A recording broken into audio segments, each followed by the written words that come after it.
Hi, Saxons. I'm Ms. Masters, your North High librarian, and this is First Chapter Friday. November is Native American Heritage Month. Also known as American Indian and Alaska Native Heritage Month, November is a time to celebrate the rich and diverse cultures, traditions, and histories of Indigenous Americans, and to acknowledge their historical and ongoing contributions to the country. Native American Heritage Month is also an opportune time to learn about tribes, the unique challenges Native people have faced both historically and in the present, and the ways in which tribal citizens have worked and are working to conquer these challenges. Today, I'm reading to you from Walking in Two Worlds by Wab Kinew. Here's the summary from the inside flap of the book, so you know what you're getting into. Bugs is caught between two worlds. In the real world, she's a shy and self-conscious Indigenous teen who faces the stresses of teenage angst and life on the res. But in the virtual world, her alter ego is not just confident, but dominant in a massively multiplayer video game universe. Feng is a teen boy who has been sent from China to live with his aunt on the res. Meeting each other in real life as well as in the virtual world, Bugs and Feng immediately relate as outsiders and as avid gamers.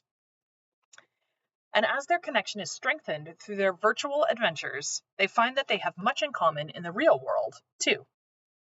But betrayal threatens everything Bugs has built in the virtual world and outside of it. It will take all her newfound strength to reconcile the parallel aspects of her life: the traditional and the mainstream, the East and the West, the real and the virtual. Walking in Two Worlds by Wab Kinew. Chapter 1. It was the best of Bugs, it was the worst of Bugs. She created life, she destroyed worlds. She appeared invincible, she knew only defeat. She was Indigenous, she didn't belong. She moved with absolute confidence, she couldn't shake the tiny voice inside.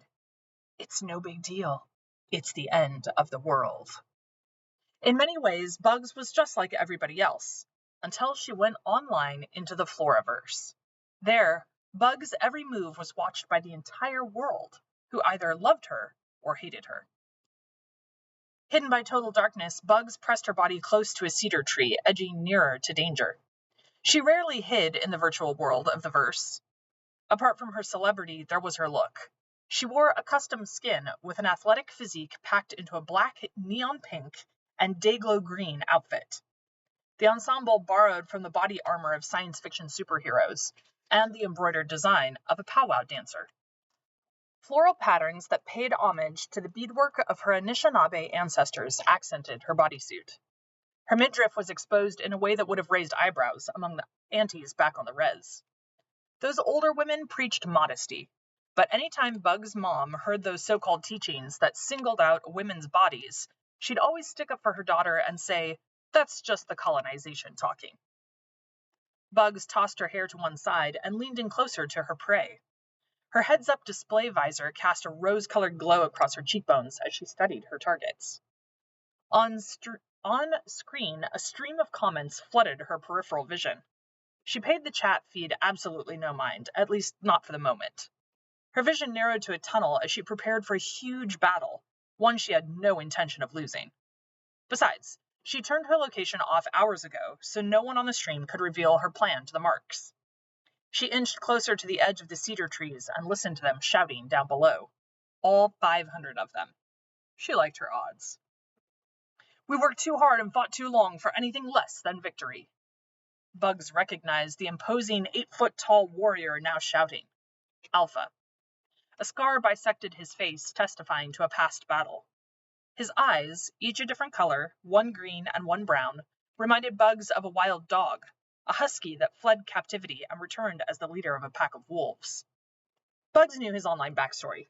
Alpha began his ascent in the verse by slaughtering the gamer clan that welcomed him in as a noob. As fierce as he looked, he still only stood second in the verse's global fan rankings. Bugs slowly drew a deep breath and reminded herself that she ranked number 1.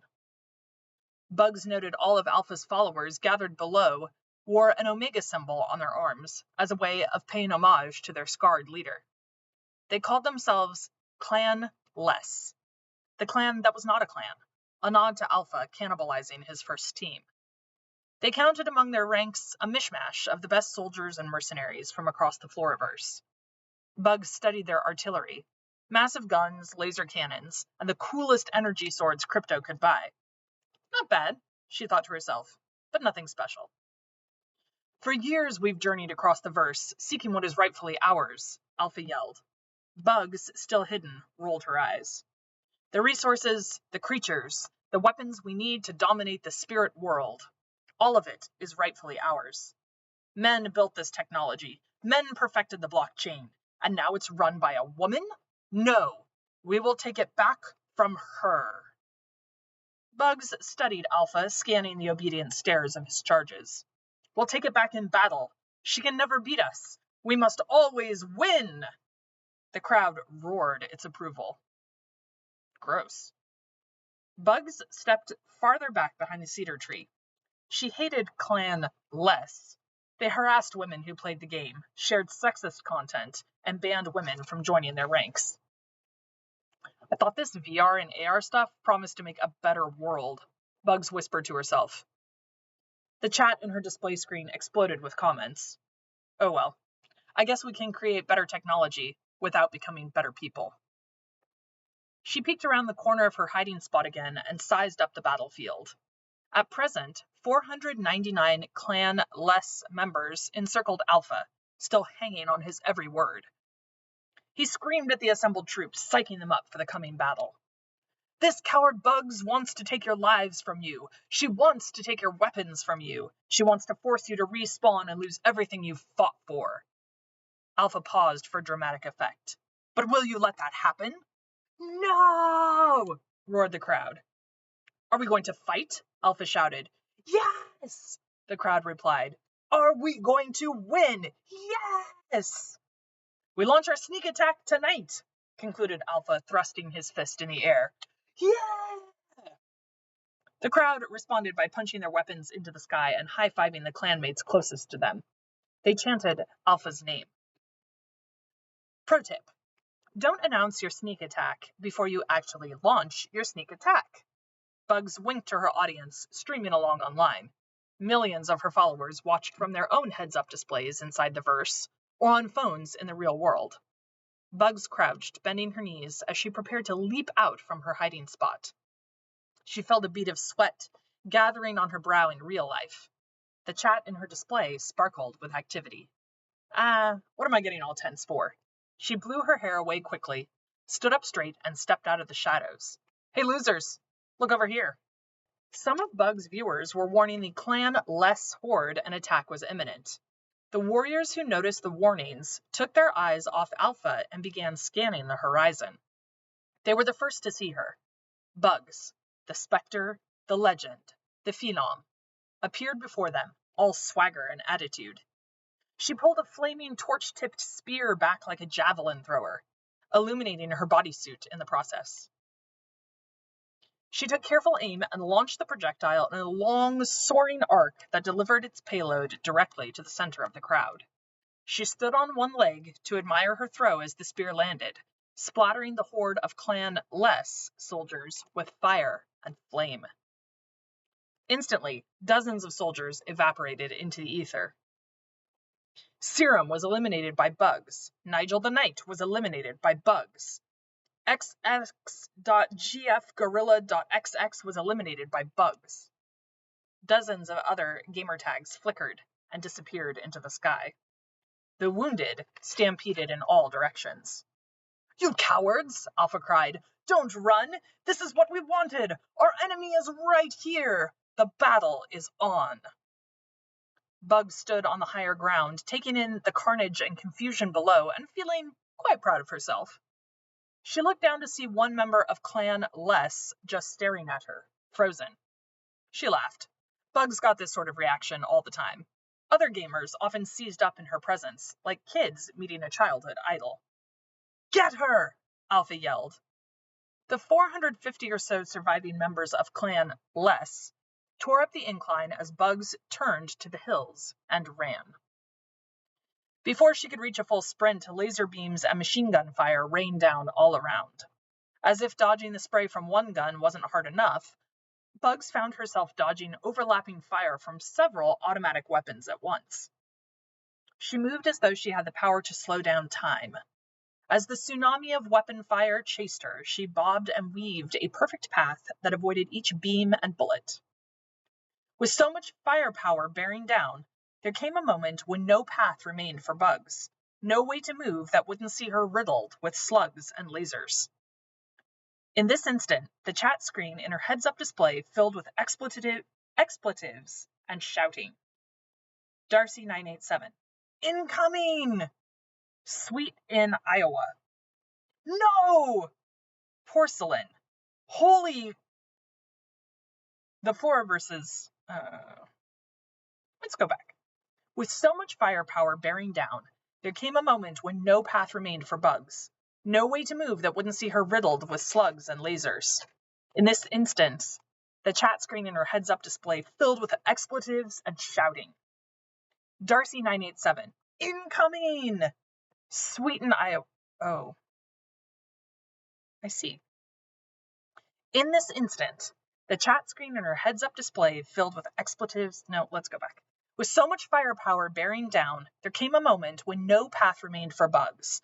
No way to move that wouldn't see her riddled with slugs and lasers. In this instant, the chat screen in her heads-up display filled with expletives and shouting. Darcy 987. Incoming! Sweet in Loa. Hashtag exclamation point at ampersand no! Porcelain. Holy ampersand hashtag $sign percentage. The Flora versus automatic chat censoring captured the worry of the fans watching Bugs live stream. They all aspired to fight as forcefully and move as gracefully themselves, but none could match Bugs' preternatural ability in the verse. So they watched her, imagining themselves in her shoes. Or moccasins. The view counter ticked upward. This battle between the Flora versus greatest individual warrior and the most ruthless clan in existence was pulling in the most views in the history of the game. But with the artillery closing in, it seemed as though it would come to a premature end. In just a millisecond, the lasers, bullets, and spears would converge on Bugs and eviscerate her.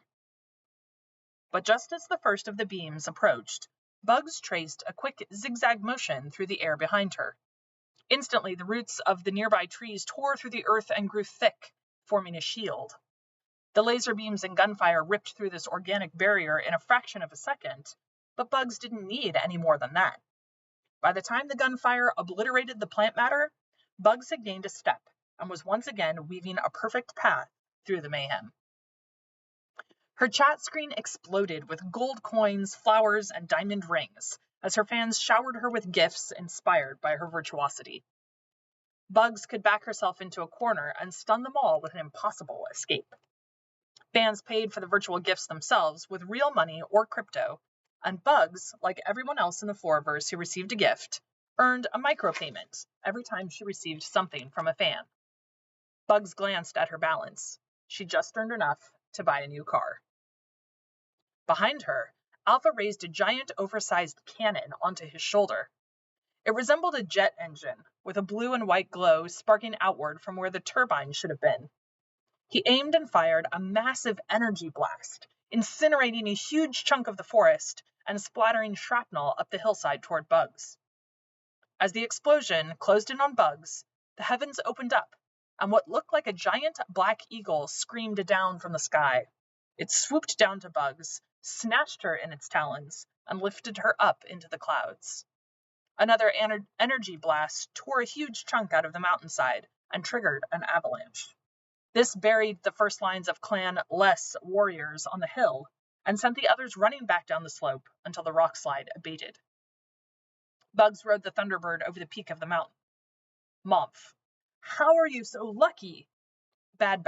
Nice save. Girl. No way! Her chat screen continued to flood with comments from fans. These range from cheers for this latest twist in the theater of war to the sort of random abusive comments women gamers always faced. And of course, spam. Dirk work. You're a fraud. Yalta 187. Affirmative action at its finest. Mantan 1997. Win a new phone. DM me to find out how. Bugs paid them no mind, her awareness completely consumed with setting a trap for the approaching horde. With a slight nod of her head, she conveyed to the Thunderbird the arcing flight path she wanted her to take. Closing her eyes, she marshaled every other living being in this virtual landscape to her side. If you'd like to see how the battle ends, you can pick up Walking in Two Worlds by Wab Kinew in the library. It's on our Native American Heritage Month display at the very front on the circulation desk. Have a great 3-day weekend, Saxons, and I'll see you on Tuesday.